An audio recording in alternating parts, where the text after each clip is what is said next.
케이스 매거진 2026년 3월호. 안녕하십니까? 사단법인 경기도 시각장애인연합회 소리잡지 케이스 매거진입니다.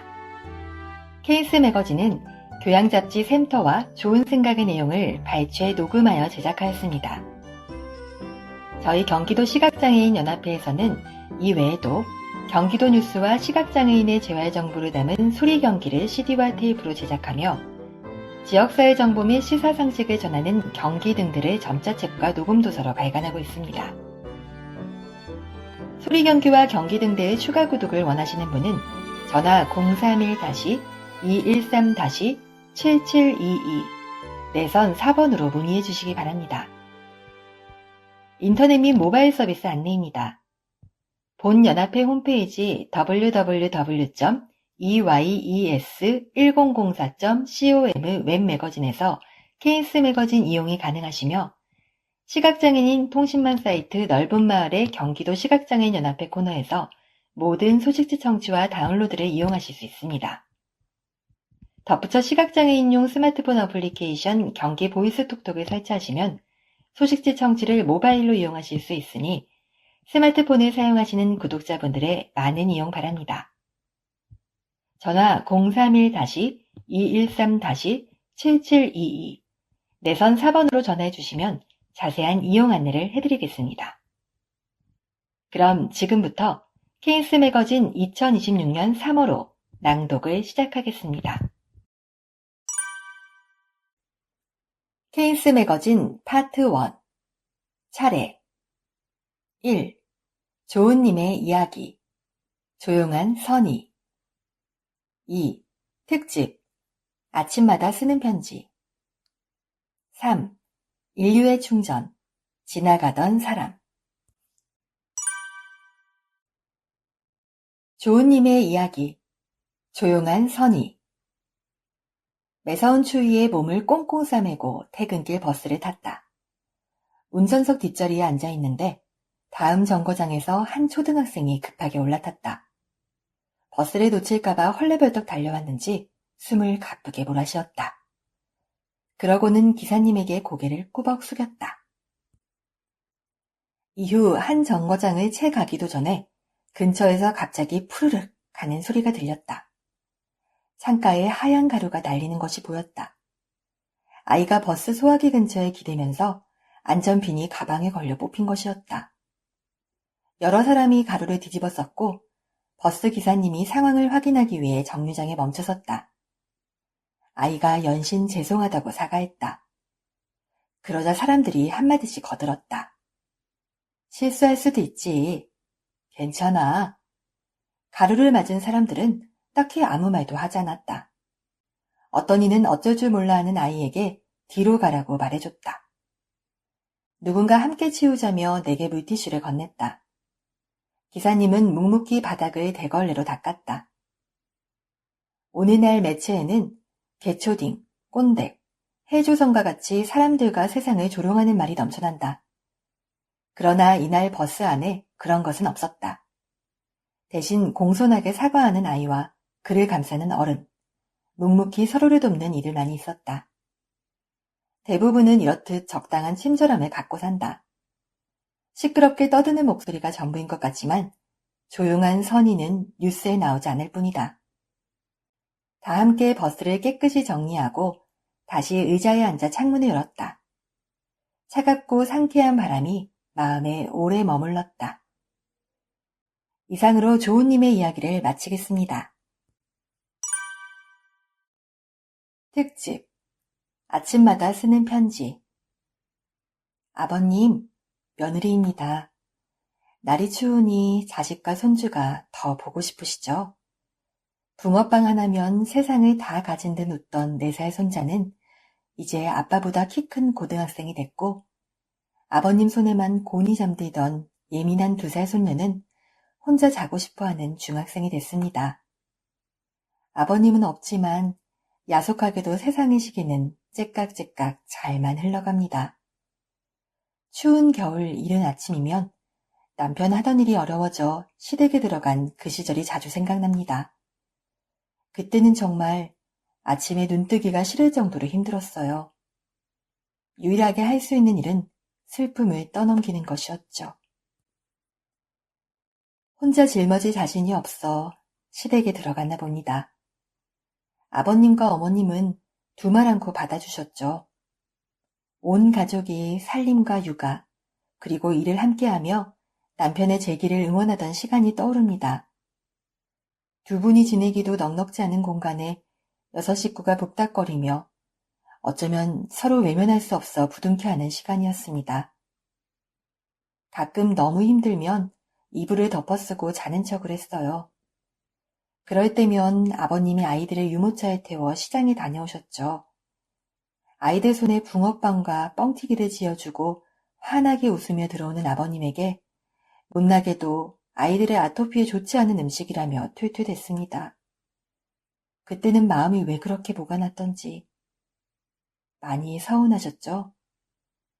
편히 살아야 할 나이에 함께 벌어 빚 갚자며 소리도 거의 들리지 않는 TV를 벗삼아 국 한 그릇 말아먹고 추운 겨울 새벽일도 나가셨죠. 문소리가 들리면 저는 그제야 빼꼼히 거실로 나왔습니다. 그때 본 현관의 모습이 마음에 박혀 자주 울컥합니다. 좁은 현관에 가득한 식구들 신발을 언제나 가지런히 정리해두고 나가셨죠. 당시 아버님이 어떤 마음이었을지 되짚어봅니다. 신발끈을 다시 동여매고 자식들 도와주려는 애틋한 마음이었겠죠. 반듯한 마음으로 하루를 살아보자는 마음이었겠죠.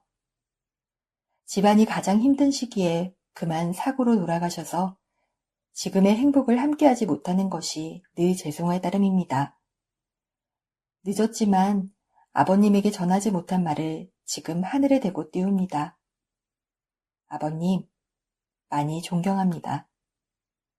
아버님이 매일같이 지킨 신발을 정리정돈하는 습관은 땡깡공주였던 둘째가 5살 때부터 지금껏 8년째 이어오고 있어요. 아버님이 한 것처럼 딸아이가 정리한 신발은 우리 가족이 아침을 맞는 마음가짐을 책임집니다. 멀리서도 기특하다고 생각하고 계시죠?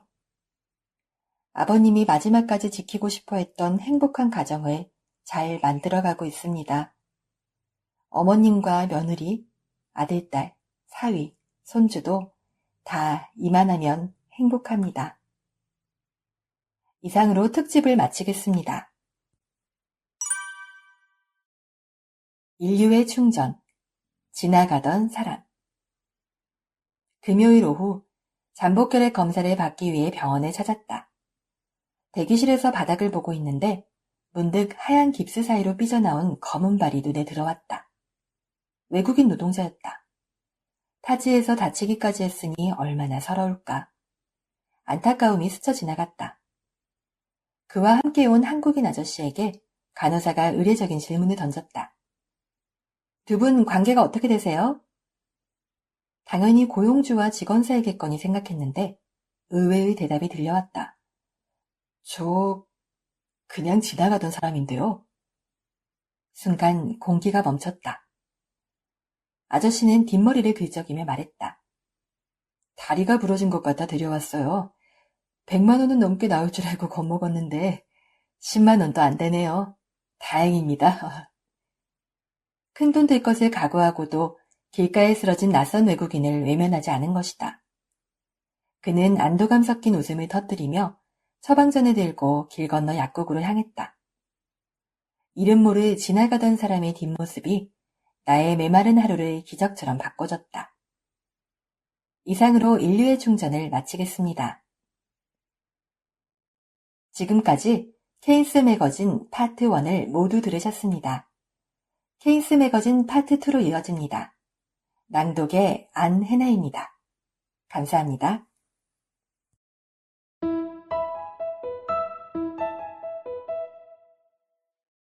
케인스 매거진 파트 2 차례 1. 부하하 사실 나였어. 2. 군대 이야기 군대에서 얻은 것 3. 그러나 수기 삶의 끝자락을 붙잡고 푸하하 사실 나였어. 작년 가을 대전에서 가족 행사가 있어 엄마와 남편과 함께 차로 이동하는 중이었다. 이날 뷔페가 맛있어서 많이 먹긴 했지만 그렇게 방귀가 계속 나올 줄은 몰랐다. 총 6번 정도 낀 것 같다. 다행히 소리는 안 났지만 냄새가 아주 고약했다. 직장 동료에게 방귀 냄새가 안 난다는 말을 들었던 터라 안심하고 있었는데 아무래도 고기를 너무 많이 먹었나 보다. 한 번은 냄새가 나도 그 다음은 안 나겠지 싶었는데 정말 하나도 빠짐없이 전부 냄새가 지독했다. 신혼 초라 남편과 방귀도 뜨지 않았기에 머리를 숙이고 조용히 있었다. 그가 말없이 창문을 내렸다. 엄마는 당연히 내가 낀 줄 알았지만 민망해할까봐 아무 말도 안 했다. 완벽 범죄를 위해 남편과 단둘이 있을 때 엄마가 낀 것처럼 이야기했다. 이날은 그렇게 지나갔다. 몇 개월 뒤 집에서 소리 없는 방귀를 뀌었는데 불현듯 남편이 물었다. 그때 차 안에서 방귀 낀 사람 여보지? 어찌나 민망하던지. 그 와중에도 제 버릇 못 버리고 몇 번은 내가 끼고 몇 번은 엄마가 낀 거라고 다시 거짓말했다. 방귀 냄새만큼이나 지독한 불효녀가 아닐 수 없다. 엄마 미안해. 신혼이라 남편에게 잘 보이고 싶었어. 아마 지금도 남편은 오해하고 있을 텐데 언젠가 꼭 진실을 말할게. 이상으로 푸하하를 마치겠습니다. 군대 이야기. 군대에서 얻은 것. 기동중대에서 군생활을 한 나는 축구와 탁구를 잘하고 동작이 빠릿빠릿한 덕분에 이등병 때부터 군생활이 편했다. 그런 내게 커다란 위기가 찾아왔다. 일병 사업봉 때 행정병으로 발탁된 것이다. 교육작전병으로 뽑힌 나는 한글 프로그램으로 문서를 작성해야 했는데 내가 한글의 히읗자도 모르는 사람이라는 것이 문제였다. 처음에는 표 하나를 만드는데 12시간이 걸렸다. 하루에 3시간 자면 많이 자는 편이었고 훈련이 있으면 이틀 이상 못 자기도 했다. 그렇게 병장이 되니 종일 걸리던 문서 작업을 20분이면 마쳤다. 그날 할 일을 1시간 만에 끝내고 나머지 시간은 잠만 잤다. 그동안 못 잔 것을 보상받겠다는 듯이. 돌아보니 그 힘든 시기가 많은 도움이 됐다. 우선 컴퓨터를 잘 다루게 됐다. 우리 부대에서는 행정병이 교육이나 작전을 짜는 임무도 맡았는데 그러다 보니 기획 능력도 생겼다. 최근담에는 이런 말이 있다. 현재 닥친 고난은 쓰디쓴 약초다. 이겨내면 성장한다. 남자는 군대를 다녀와야 한다는 말은 고생을 한 번쯤 해봐야 한다는 말이 아닐까. 군생활은 고됐지만 지금 떠올려 보면 좋은 추억이다. 군대에 갈 예정인 이가 있다면 부디 가기 싫다고만 하지 말고 자기 자신에 대한 투자라고 여기면 좋겠다. 다녀오면 분명 한층 성장해 있을 테니까. 마지막으로 전국의 군인에게 전하고 싶은 말이 있다. 우리나라를 지켜줘서 정말 감사합니다. 이상으로 군대 이야기를 마치겠습니다.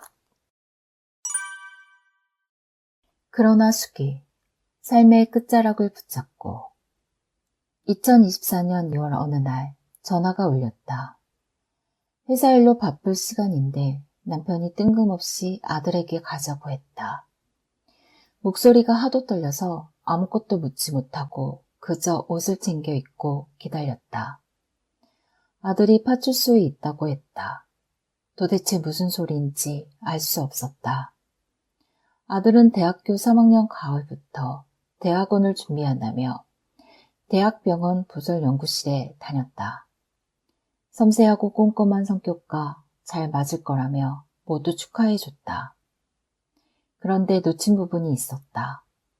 일처리가 빠르지 못한 아들은 인력이 부족한 연구실에서 날마다 꾸중을 듣고 자책하며 하루하루 지쳐갔다.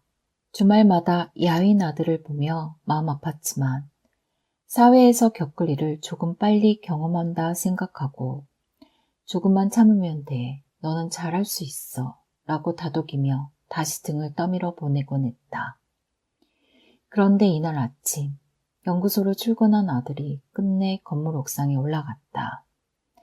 다행히 누군가가 발견하고 아들을 간곡히 설득해 스스로 내려왔지만 경찰이 출동해 경위서를 써야 했다.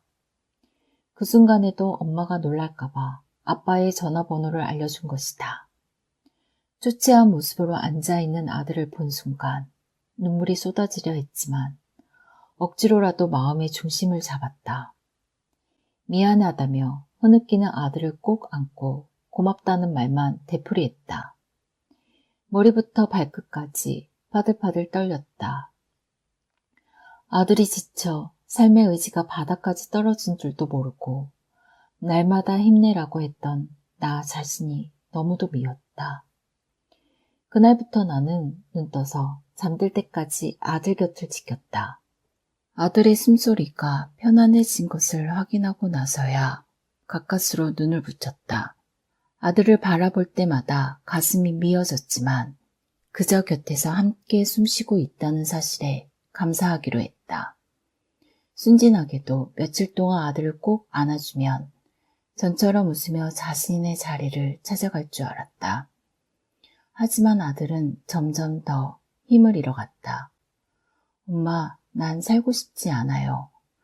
그렇게 말하는 아들의 눈은 초점을 잃은 듯했다. 같이 식탁에 앉아 밥을 먹고 TV를 볼 때도 어딘가 저 멀리 혼자 있는 것 같았다. 가슴이 무너져 내렸다. 엄마는 널 꼭 붙들 거야. 우리 다시 시작할 수 있을 거야. 아들이 말했다. 아무것도 하고 싶지 않아요. 아들은 위태로웠다. 서둘러 방법을 찾아야 했다. 몇 년 전 연락처를 받아둔 정신건강의학과 선생님이 떠올랐다. 지푸라기라도 잡는 심정으로 전화를 걸었다. 병원으로 가는 지하철에서 이게 맞는 걸까 고민했지만 더 이상 내가 할 수 있는 일이 없었다. 병원 문을 열자 따스한 온기에 마음이 조금 가라앉았다. 검사지를 받은 아들이 한 항목씩 힘겹게 표시해 나갔다. 의사 선생님과 마주하고 말을 쉬이 잇지 못했다. 나는 눈물을 간신히 참고 내가 아는 만큼 이야기했다. 선생님은 약속된 시간을 넘어서까지 이야기를 들어주고는 약 처방과 의뢰서를 써주었다. 아이의 상태가 조금이라도 안 좋아지면 바로 큰 병원에 가라고 했다. 하늘이 무너지는 것 같았다. 점심시간이 훌쩍 지났지만 도무지 밥이 넘어갈 것 같지 않아 1층에 있는 죽집에 들어갔다. 한 숟갈도 넘기기 힘들었지만 맛있는 척 웃고 후 불며 가며 숟가락을 입으로 가져갔다. 아들도 표정은 없지만 내 앞이라 그런지 한 그릇을 딱 비웠다. 그러고는 조그만 알약 하나를 물과 함께 넘겼다. 힘이 없어서인지 약기운 때문인지 집에 오는 내내 꾸벅꾸벅 졸던 아들은 그날 저녁에 조금이나마 힘이나 보였다. 이틀 뒤 병원에 갔을 때 선생님도 나아진 아들의 모습을 반기며 하루에 많은 것을 해결할 수 없으니 천천히 이야기하자고 말했다. 아들과 상담이 끝난 뒤 내 이야기도 들어주고 얼마나 힘드냐며 토닥여줬다. 그때부터 아들과 나는 지하철로 1시간 반 거리에 있는 병원을 일주일에 2번씩 오가며 희망을 키우기 시작했다. 아들은 조금씩 되살아났다. 상태가 나아지자 약을 줄이고 상담 비중을 높였다. 아들은 더 이상 살고 싶지 않다는 말을 하지 않았다. 가끔 미소도 보여줬다. 몇 달 뒤에는 책을 읽기 시작했다. 그렇게 1년 뒤 다시 학교로 돌아갔다. 처음에는 옥상에 올라간 그날의 기억으로 몹시 힘들어했다. 나는 언제든 아들 맞을 준비를 했다. 아들은 한 달에 1~2번 상담을 이어갔고 우리 가족은 저녁마다 영상 통화를 했다. 아들은 덜컹대면서도 1년을 잘 마무리하고 이제 졸업을 앞두고 있다. 대학원 진학을 포기하고 아르바이트로 돈을 벌면서 새로운 길을 찾아보겠다고 한다. 아들의 미래는 불투명하지만 나는 이제 조급해하지도 불안해하지도 않기로 했다. 하루하루 살아내는 아들을 보는 것만으로도 감사하다. 삶의 끄트머리를 잡고 일어난 아들을 날마다 응원한다. 이상으로 그러나 수기를 마치겠습니다. 지금까지 케인스 매거진 파트 2를 모두 들으셨습니다. 케인스 매거진 파트 3으로 이어집니다. 낭독의 김은아입니다. 감사합니다.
케인즈 매거진 파트 3 차례 1. 나를 흔드는 한마디 3.1운동과 이승훈 선생 2. 대나무숲 아픈 손가락 3.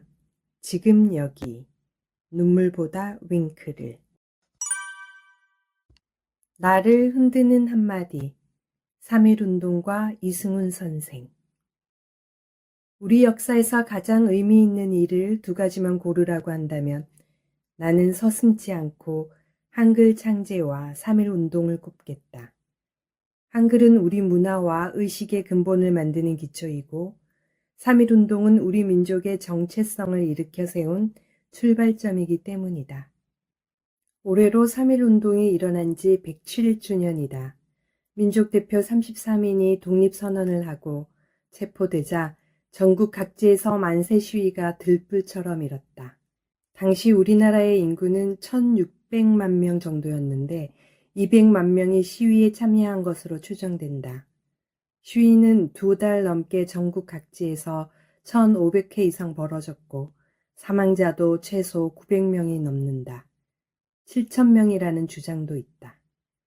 처음에는 학생들이 시작했으나 곧 유생과 농민, 노동자, 심지어 기생까지 시위에 나섰다. 의식 수준을 떠나서 100여 년 전에 이렇게나 많은 이들이 한마음으로 뭉쳤다는 사실이 놀랍기만 하다. 가장 암울할 때 일어난 이 운동은 민족의 특별한 힘을 보여줬을 뿐 아니라 우리가 나라의 주인임을 깊이 깨닫게 해줬다. 이런 주체의식은 여러 모습으로 저항운동에 뿌리내려 건국 후 민주화운동까지 연결됐다. 운동 직후 상해에 임시정부가 수립됐는데 헌법에 대한민국은 3.1운동으로 건립된 대한민국 임시정부의 법통을 계승한다 라고 선언했다. 결국 이 운동은 우리 민족에게 독립과 민주의 신념을 심어준 횃불이 된 것이다. 3.1운동은 준비 단계부터 위기가 많았다. 당시 천도교와 기독교는 각각 독립선언을 준비하고 있었는데 이는 기독교 일부 인사가 천도교와 함께하는 것을 반대했기 때문이다. 이를 설득한 사람이 기독교의 대표격인 이승훈 선생이다. 그는 양쪽 지도자를 비밀리에 찾아다니며 협의하고 구체적인 계획을 짰으며 구속 이후 남을 가족을 위한 자금까지 마련했다.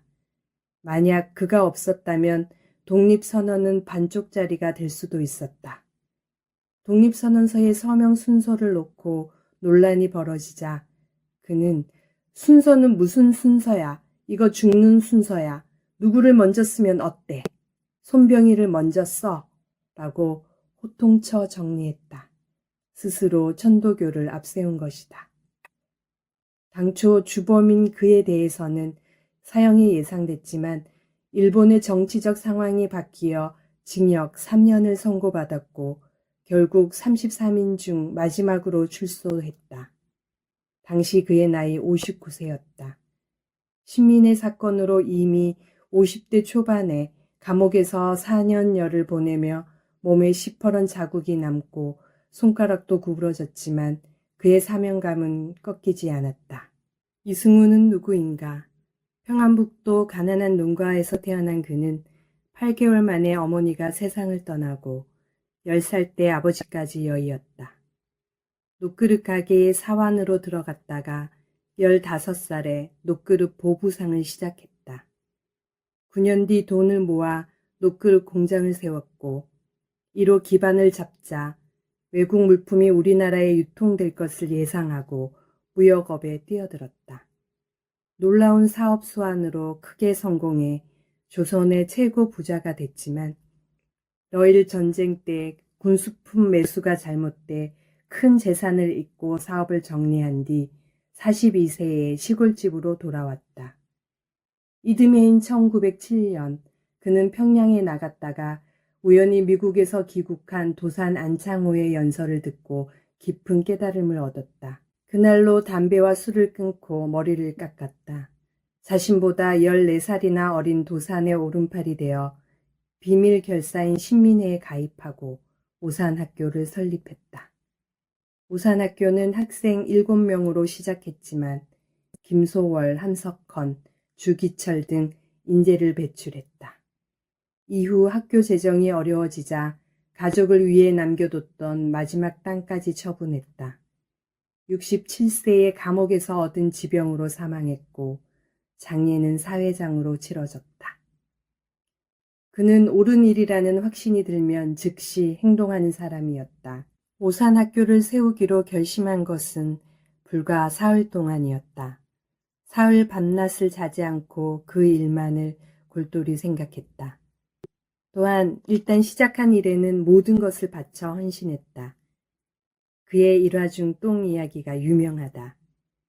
감방에서 연장자이면서도 똥통 청소를 솔선하며 감방 분위기를 바꿨고 오산학교에서도 겨울철 화장실에 똥무더기가 차오르면 도끼를 들고 나가 얼어붙은 무더기를 깼다.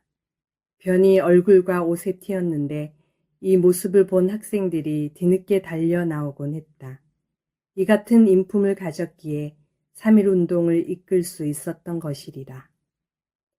오늘날 K-팝이나 K-푸드 등 우리 문화가 세계로 뻗어나가는 모습을 보면 뿌듯하기만 하다.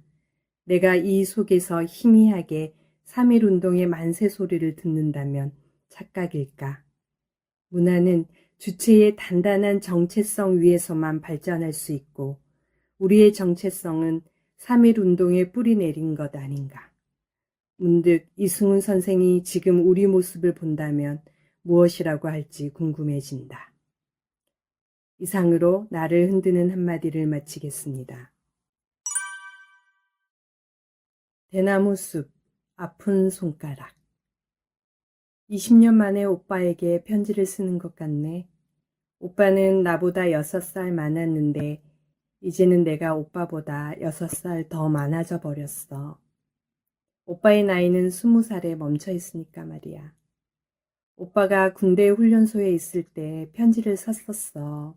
하지만 부대가 위치를 옮기면서 편지가 반송됐지. 오빠가 휴가 나와서 집으로 밥 먹으러 온 날 그 편지를 줄까 하다가 말았어. 괜히 부끄러웠거든. 지금도 생각해. 그때 편지를 건넸다면 우리가 좀 더 긴 시간을 같이 보낼 수 있었을까.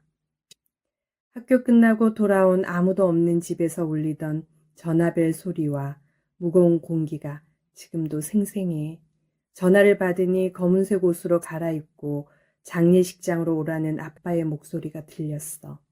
나쁜 직감은 얼마나 잘 맞던지. 그날 부끄럽다는 이유로 오빠에게 편지를 전하지 않은 걸 지금도 후회해. 그래서 주변 사람이 군대에 갈 때면 괜히 편지를 많이 썼어. 이렇게 과거를 부끄러워하기보다 지금 곁에 있는 사람에게 잘 하려고 노력하고 있어. 오빠가 세상을 떠나기 전에 그럴 수 있었다면 얼마나 좋았을까. 이제는 내 생각과 말을 직접 전할 수 없게 됐지만 대신 앞으로 다른 이에게나마 전할 수 있도록 노력할게. 오빠가 부디 평안했으면 좋겠어. 안녕, 우리 가족의 아픈 손가락.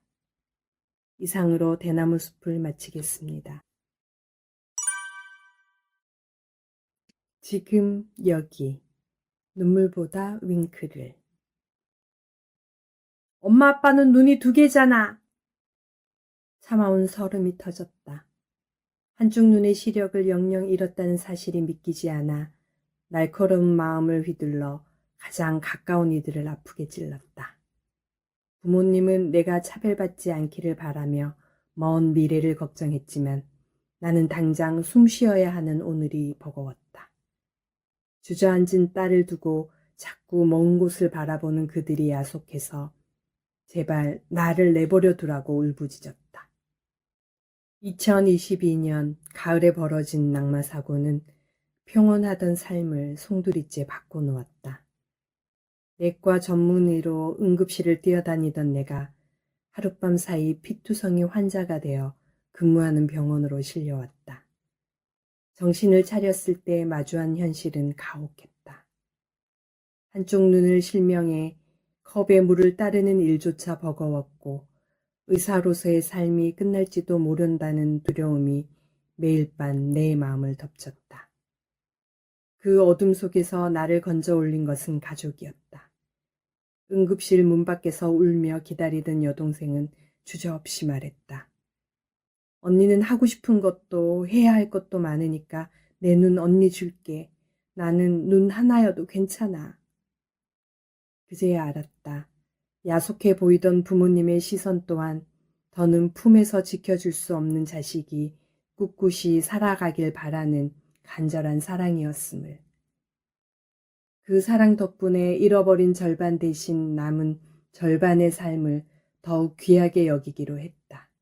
나는 그렇게 8번의 수술을 견뎌낸 뒤 주저앉고 싶은 마음을 다잡고 의사의 자리로 돌아왔다. 환자로 치료받은 경험은 뜻밖의 선물을 남겼다. 진료실에서 건네는 정말 잘 참았어요 라는 한마디가 환자에게 얼마나 큰 위로가 되는지 직접 아파보지 않았다면 알지 못했을 것이다. 그렇게 환자들과 나누던 마음은 진료실 밖 더 넓은 세상을 향한 용기로 이어졌다. 나는 장애를 숨기지 않고 드러내기로 결심했다. 아픈 부분을 가리는 삶은 스스로를 부정하는 것과 다르지 않다고 생각했기 때문이다. 찡긋 윙크하듯 작아진 눈을 받아들이자 윙크 의사라는 예쁜 별명이 생겼다. 세상의 약함을 드러내는 용기가 뜻밖의 기적을 만들어냈다. 방송에 출연하고 장애인을 위한 국제 협력 사업에 힘을 보태게 됐으며 의료 사각지대를 해소하기 위해 노력한 공로로 보건복지부 장관상을 받는 영광도 누렸다. 시력을 잃은 한쪽 눈에 세상을 담으니 예전에는 보이지 않던 이들의 아픔이 비로소 더 선명해졌다. 하지만 삶은 여전히 녹록치 않은 과제를 던져준다. 최근에 남은 오른쪽 눈마저 위태롭다는 진단을 받았다. 빛의 마지막 통로마저 잃을 수 있다는 소식에 눈앞이 캄캄해졌지만 이번에도 숨지 않기로 했다. 한쪽 눈을 잃고 나서야 비로소 보게 된 것들이 지금 여기에 머물고 있기 때문이다. 지금 삶의 둥굴 속에 있는 사람들에게 꼭 말해주고 싶다. 포기하지 않고 한 발짝 내딛는 순간 둥굴은 반드시 통과할 수 있는 터널이 될 것이라고. 외롭고 슬퍼도 눈물보다 윙크를 건네며 함께 나아가자고 말이다. 이상으로 지금 여기를 마치겠습니다. 지금까지 캔즈 매거진 파트 3를 모두 들으셨습니다. 캔즈 매거진 파트 4로 이어집니다. 낭독의 이미숙입니다. 감사합니다.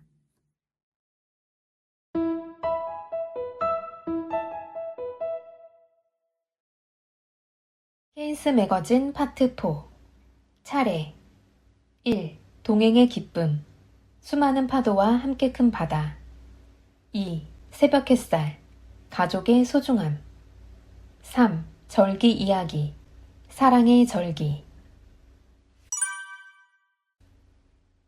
동행의 기쁨 수많은 파도와 함께 큰 바다 이찬현, 박현진, 김지성님 수어 아이돌 비고션 큰 바다처럼 밝고 긍정적인 에너지를 널리 퍼뜨리자는 의미를 담은 비고션은 세계 최초 수어 아이돌이다. 2024년 4월 20일 장애인의 날에 데뷔하며 활동을 시작했고 그해 9월 빌보드 이달의 K-팝 루키로 선정됐다. 그들은 팬을 파도라고 부르는데 현재 수만 명의 파도가 한국과 미국, 유럽 등 전 세계에서 밀려들고 있다. 그룹의 리더이자 메인 래퍼 찬현 28세, 메인 보컬 현진, 이하 활동명 PJ 27세, 메인 댄서 지석 23세, 세 사람을 장애인 전문 연예기획사 파라 엔터테인먼트에서 만났다. 데뷔 전 이들의 이력은 각자가 뿜어내는 빛만큼 다채로웠다. 찬현은 대학병원에서 환자의 청력검사와 재활을 돕는 청능사로 일했고 PJ는 영상 콘텐츠 제작자로서 자신의 일상을 보여주고 장애인식 개선 활동을 이어왔다. 장애인 알파인 스키 선수였던 지석은 운동할 때 경험했던 신체 표현과 유사한 춤에 흥미를 느꼈다. 세 사람의 색깔만큼 저마다 소리를 느끼는 정도도 다르다. 보청기와 인공 와우를 통해 소리를 듣고 스마트 시계의 진동과 빛 메트로놈을 띄운 화면의 도움을 받아 박자에 맞춰 연습한다. 수어나 안무의 합을 맞추는데 시간이 오래 걸릴 수밖에 없어요. 그렇게 수없이 반복하는 과정에서 아주 작은 문제점까지도 발견하게 돼요. 덕분에 기초를 더 확실하게 다질 수 있죠.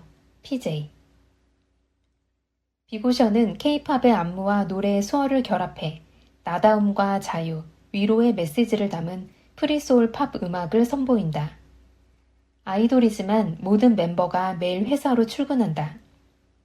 전날 세운 계획에 맞춰 개선할 부분을 집중적으로 연습한다.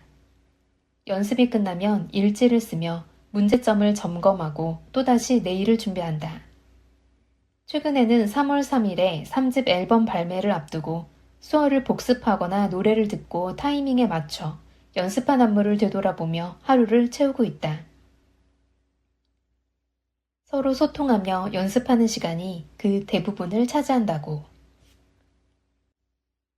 가장 기억 남는 순간은 한 팬분이 저희가 지금까지 해온 모든 활동을 영상으로 편집해 보여줬을 때예요. 한 장면 한 장면이 다 기억나더라고요. 행복한 시간을 떠올리게 해줘서 정말 고마웠어요. 지석. 파리에서 단독 콘서트를 할 때였어요. 프랑스 노래를 수어로 선보였는데 파리의 팬들이 우리나라 노래를 수어로 만들어줘서 고맙다 라고 말해줘서 오히려 더 큰 감동을 받았습니다. 찬연. 공연 중 함께하는 수어 안무를 팬이 자신들보다 더 크게 따라해줄 때 무대를 신나게 즐기게 된다며 세 사람의 안무가 모두의 안무가 되는 순간 가장 큰 보람을 느낀다고. 무대에 오를 때는 여전히 긴장되지만 심호흡하며 쏟아지는 시선을 최대한 즐기려고 노력한다. 많은 팬을 만나 이야기 나누면서 모든 사람이 저마다 다른 하루를 열심히 살아내고 있다는 것을 느꼈어요. 무대 위에서 흔들리는 감정이 나의 부족함이라고 생각했었는데 그 이후부터는 팬들이 보내주는 소중한 마음을 먼저 떠올려요. 인생에서 삶이 잘 흘러가지 않는 순간이 있을 텐데 수많은 일이 겹쳐오더라도 혼자서 모두 감당할 필요는 없다. 그 순간에 내 감정을 받아들이는 것으로도 충분하다. 그러니 두려워하지 말고 자신을 믿고 나아가자는 말을 되돌려주고 싶어요. PJ. 요즘 가장 큰 고민이 무엇인지 물었다. 3집 앨범 활동을 위해 아크로바틱을 배우고 있어요. 멋진 기술을 선보이고 싶어서 매일 연습하는데 열심히 준비한 것을 잘 보여줄 수 있을까 고민입니다. 결국 고민이 사라질 때까지 계속 연습하는 방법밖에 없는 것 같아요. 무대 위에서 비고션의 정체성을 잘 보여드리기 위해 신경 쓰는데요. 귀로만 듣는 것이 아니라 마음으로도 느끼고 눈으로도 볼 수 있는 음악을 사람들에게 전하고 싶어요. 끝까지 빛을 잃지 않고 세상에 밝은 희망을 주는 그룹으로 남고 싶습니다. 지석. 비고션은 무대 위에서 한국 수어, 미국 수어, 국제 수화 등 여러 언어를 구사한다. 수어의 뜻을 알지 못해도 표정과 몸짓으로 전해지는 감정을 느낄 수 있다. 수어를 배우고 싶다는 팬들의 요청에 수어 가르쳐주는 영상을 만드는 등 적극 소통한다. 음악을 통해 이런 긍정적인 영향력이 세상에 자연스럽게 스며들도록 하고 싶다고. 음악은 내 마음을 그대로 드러낼 수 있는 언어라고 생각합니다. 정답은 없는 것 같아요. 그래서 솔직하고 나다워질수록 더 당당하게 표현할 수 있을 거라고 생각해요. PJ. 더 좋은 세상이 되려면 무엇이 필요하다고 생각하는지 물었다. 시선이 가장 중요한 것 같아요. 저희도 장애를 가지고 있다는 사실만으로 장애인이라는 시선을 받을 때가 많아요. 쉽지는 않겠지만 편견을 내려놓은 긍정적인 시선이 조금 더 좋은 세상을 만들어가는 시작점이 되지 않을까 싶습니다. 찬연. 저는 사랑이 필요하다고 생각해요. 쫓기듯 사는 사람도 있고 여유를 갖고 사는 사람도 있고 다양하잖아요. 시간이 오래 걸리더라도 마음의 여유를 갖고 서로 보듬어 주다 보면 좋은 변화가 생기지 않을까요? PJ. 이곳에 담지 못한 비고션의 큰 바다와 같은 이야기는 앞으로 그들이 써나갈 역사를 위한 자리로 남겨둔다. 이상으로 동행의 기쁨을 마치겠습니다. 새벽 햇살, 가족의 소중함. 나로 인해 너무나 힘들어하고 있을 어머니, 착한 아내와 어린 새 쌍둥이, 그리고 전 직장 동료들에게 사죄의 마음을 전하고자 이 글을 쓴다. 인생의 중반을 지난 나이에 잘못된 판단과 행동으로 재판받고 있다. 죄명은 직무유기죄. 나는 공무원이었다.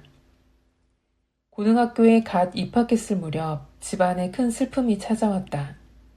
아버지가 불의의 교통사고로 가족들과 마지막 인사도 나누지 못한 채 세상을 떠난 것이다.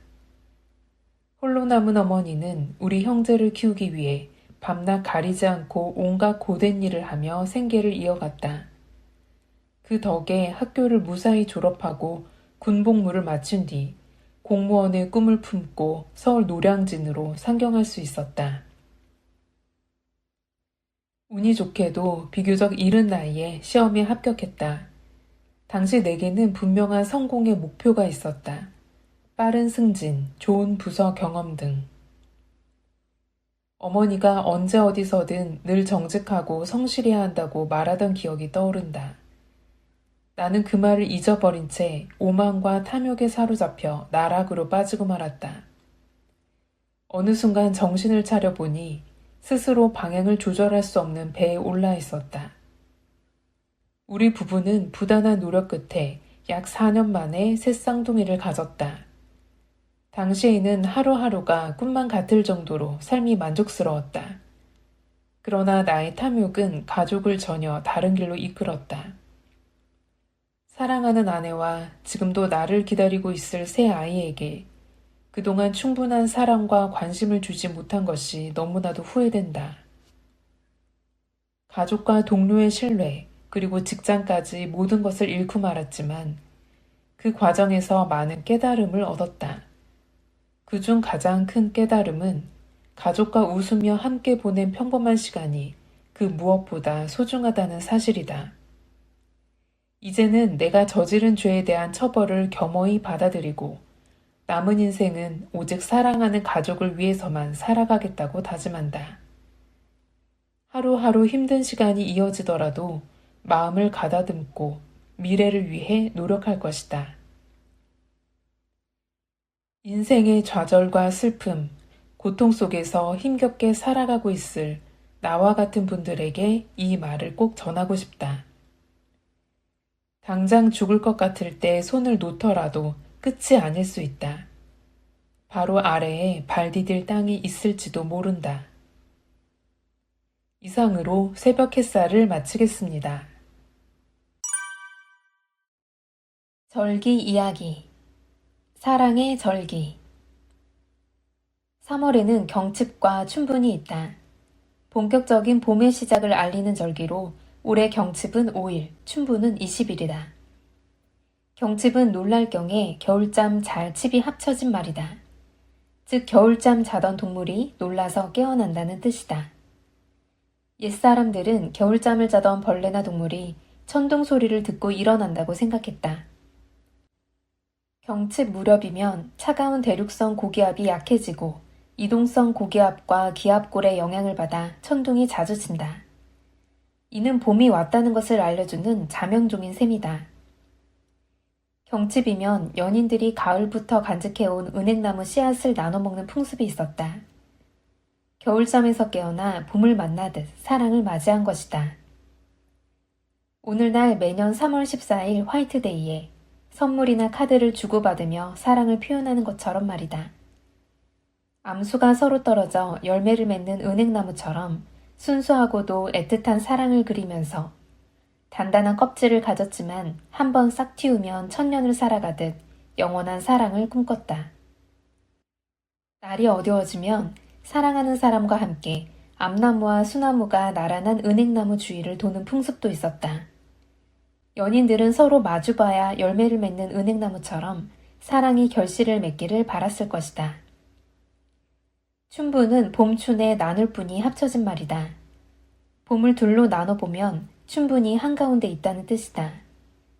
올해 봄만큼은 초콜릿이나 사탕 대신 우리 조상들이 전통적으로 행했던 풍속에 따라 사랑과 감사의 마음을 나누는 것도 의미 있을 것 같다. 꼭 은행나무 씨앗이 아니더라도 서로에게 의미 있거나 예쁜 꽃씨를 주고받으면 어떨까? 이상으로 절기 이야기를 마치겠습니다. 지금까지 케인스 매거진 2026년 3월호를 모두 들으셨습니다. 케인스 매거진 2026년 4월호로 다시 찾아뵙겠습니다. 낭독의 전수경입니다. 감사합니다.